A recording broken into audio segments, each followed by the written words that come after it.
Hi, everybody.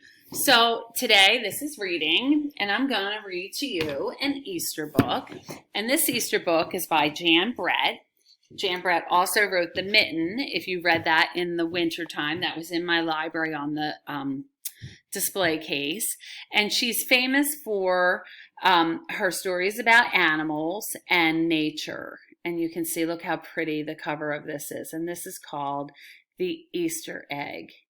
And that little Easter bunny better get out of the picture. Okay, The Easter Egg by Jan Brett. Cheer up, spring is here. Time to start on my first ever Easter egg, Hoppy said. Each year, the bunny who decorated the winning egg got to help the Easter rabbit hide the eggs on Easter morning. So wouldn't that be exciting? I would love to help the Easter bunny. Hoppy had been dreaming about being that bunny all year long. Now it was time to get started. Everywhere Hoppy looked, rabbits were working on dazzling eggs. I need an amazing idea, he thought. Okay. Hoppy spotted Flora Bunny planting spring wildflowers in her eggs. The Easter rabbit will love these colorful flowers, he thought, and started picking flowers for his egg. Here's a basket for your flowers, Hoppy, Flora said. And there's Flora filling her eggs, colored eggs with flowers. And you can see on the corner she puts in other rabbits doing different things to decorate. So you can see it's just more than he encounters. Okay. Chop, chop, scrape, scrape, Hoppy spied Buster Birch carving a magnificent wooden egg. I wish I had some wood for an egg, he wished out loud. Here you go, Hoppy, Buster Birch said, and he put a smooth, round piece of wood in Hoppy's basket. Thank you, Buster, Hoppy said. How nice of everyone. So he has a basket and a wooden egg. Hoppy was hopping along when the smell of sweetness led him out of the woods and straight to the chocolate egg that Aunt Sassafras was decorating with creamy frosting, squiggles, and bows. I hope I get one of those, huh? Hello, Hoppy, she said, and she put some chocolate squares in his basket. Hippity hop, Hoppy exclaimed. I'll make the Easter rabbit a chocolate egg so sweet it will make his whiskers tingle. And there she is doing her eggs. You can see different eggs around. So pretty. So everybody's getting a different idea. Then Hoppy saw Granny Irene decorating one of her fabulous story eggs. First, she traced a design on the egg with a special tool. Then she dipped the egg in pots of yellow, green, orange, and red dye, adding to the design each time. Hoppy couldn't believe his eyes. I'll never make an egg that beautiful, he told Granny Irene. She smiled. Try, she said, giving her one of her special tools. And they look like Ukrainian eggs. If you've ever seen a Ukrainian egg, we had them growing up. All right, let's see who he meets next. So every time he's meeting someone, he's sort of thinking about their eggs and what he can make for him.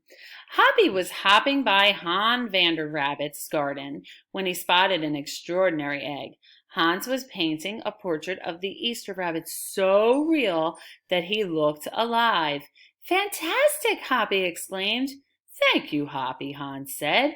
Why don't you make a painting on your egg? And he gave Hoppy pots of paint and a fine brush.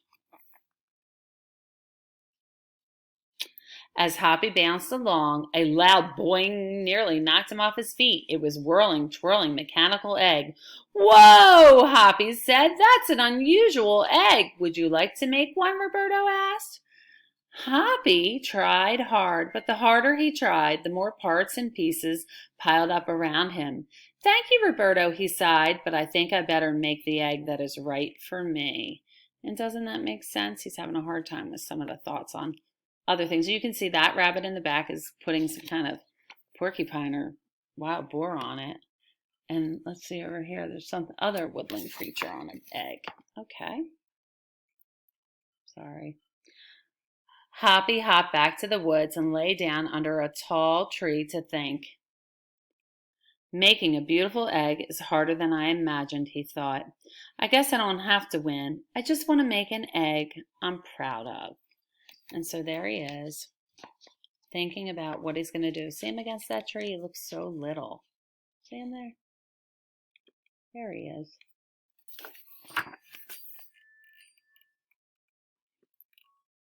Suddenly the woods rang with the squawking of birds sounding an alarm. Mother Robin swooped down, calling wildly, as if she couldn't decide where to go. An egg had tumbled out of Mother Robin's nest. Inside the perfect blue egg was a baby robin that needed its mother to keep it warm until it hatched. And there she is. And there's the egg near Hoppy, and her other eggs are elsewhere. That's a problem. Hoppy knew what he had to do. He sat down carefully and covered the blue egg with his soft, warm fur. I'll take care of you the best I can, he whispered. Relieved, Mother Robin chirped and settled down on her other 2 eggs. And she's up there in the tree. Okay? How nice of him. And you can see that bunny's making some kind of glow-in-the-dark stars on their eggs, see? And this bunny is doing, I'm not really sure, something else. It's polishing a shiny kind of black egg. Maybe that's a start to something. Hoppy never left the robin's egg. If it was sunny and warm, he carefully turned the egg in the nest of moss. If it was rainy and cold, he kept the egg covered and dry. At night, wild animals passed by. Hoppy crouched down and stayed hidden in the ferns. Often he heard strange noises coming from above. But Hoppy didn't run away. What a good little rabbit, huh? Every day the rabbits worked on their eggs. Tadpoles turned into frogs, buds swelled into leaves, and Easter came closer and closer. Look at everybody lined up. How cute. Finally, it was time for the rabbits to take their eggs to the glen. They had forgotten all about Hoppy, who was quietly sitting on the blue egg under the tall tree in the woods.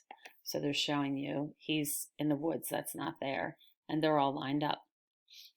I don't know. I would pick my favorite egg. There's some cool eggs there, huh? Early the next morning, the rabbits waited for the Easter rabbit. Suddenly, a beautiful wagon rolled toward them out of the mist. So there's Hoppy in the woods. Okay, and here's everybody waiting. And let's see, this is going to roll towards them. See how that opens different from the page? So the page went like this, and then she made it a panoramic kind of thing. Can you see? Oh, Mrs. Dunner's so bad at that. See the whole picture? It's cool, right? You can see, so I'm going to concentrate on the bunny right now and hope to read this, okay? Let's see if we can see that. You can. And stopped. The Easter bunny stepped down from the wagon and admired the decorated eggs one by one. You have brought me the most beautiful eggs in the world, but a very special one is not here, he told them. The rabbits were puzzled. Whose egg could it be? Look at the Easter bunny is wearing such a cool outfit, right? It's like a really decorated robe. Cool. And everybody's looking like, what are you talking about? Well, we have a guess, don't we?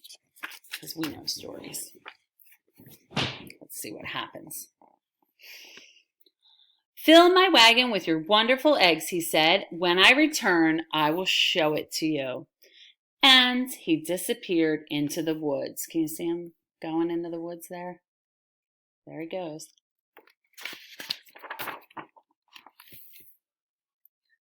He came back with Hoppy, looking scruffy and bedraggled. Hoppy has an amazing egg to be proud of, said the Easter bunny told them. He has kept Mother Robin's egg warm and safe until her baby bird hatched, and she could take care of it. Aww. The Easter rabbit placed the empty blue shell in the place of honor atop the wagon, and now they were ready to go. So let's go back and look at the wagon. Do we see the blue shell up there yet? I don't see it. Oh, he's holding it in his hand, so hopefully he's going to do it, right? Let's see what happens. Here we go. Whoop, whoop. The rabbits cheered for the egg that had surprised them all. It's our best Easter ever, Hoppy, they shouted. And then the brave little bunny, and Easter rabbit made off together to hide the eggs for girls and boys to find on Easter morning. Look how precious Hoppy was. So Hoppy was so worried about making his egg and seeing everybody else's ideas that he wound up doing something nice, and he wound up winning and getting his getting the ride anyway. And that's called The Easter Egg, and it's by Jan Brett. So you're going to have break. And we just read the Easter egg, and we saw all these different egg designs. And I know that probably some of you will dye eggs, and some of you might put out egg decorations. You might not dye them, but you might put out some decorations. And so I am sending your parents a link to print out one of these. Now, if you don't have a printer, don't worry. You can just take a piece of paper and draw an egg on it. See? It's just really sort of an oval with a little bit of a bigger bottom, if I can be honest. And you're going to decorate one for me. And then if you want to send me a picture, it'd be great. If not, it's okay. But I think it would be fun. And I saw there was an egg hunt, a car egg hunt, where people were riding around and looking in people's windows for eggs. So we're going to post this. This is Mag's egg. She decorated it, and she found a couple, can you see them? A couple jewels to stick on there too. I thought it was cute. Okay? All right, so that's it for reading. And of course, I hope you read over your break, but I'm not looking for you. I'm not going to grade anything. I want you to keep reading. I want you to, just enjoy your family and relax, because you've been doing so much, and take the pressure off mom and dad and whoever else is helping you and doing all of that work with you. Okay? And then I look forward to talking to you the Tuesday we come back. Will be our first Zoom back. And we're going to Zoom twice a week so that I can catch you up and talk about work. And we'll talk about behaviors in Zoom and stuff before that. Okay? I miss you dearly. And I hope we get to see each other soon. I have a lot of hope and faith that that will happen. Staying positive, and make sure you're staying positive. That's the other thing in your class link. Your writing today, very easy because there is no writing video for you to watch, but your writing today is one of the class kick pages, and I just want you to make a list of things, since we are in this weird time, that you are grateful for. So to be grateful means it's something that you're full of, the ending full. You're not full of greatness, but great as in you're full of appreciation for. I am grateful for my family, okay? And I'll have my sample list, and then you're going to make one. And the reason that we're going to make one is, especially when sometimes we're feeling like, we had a birthday here and not friends and not even a gift, really, because we're having a hard time getting a gift. So he knows he'll get a gift, but that's not what it's about. And so we just want you to think about what you're grateful for, and we have so much to be grateful for. We're home and we're safe with our families. We have food and we live in this beautiful country. And so I want you to take a few minutes and just think of some things you're grateful for. And if I'm ever feeling sad or lonely or missing people, I like to run those things through my head, all of the things I'm grateful for. And then it usually makes me feel pretty good. Because this too, children, will not be forever. This will pass. It may seem long, but it too will pass. All right. I miss you guys. Happy Easter, and enjoy it, and good luck with that Easter bunny. Bye.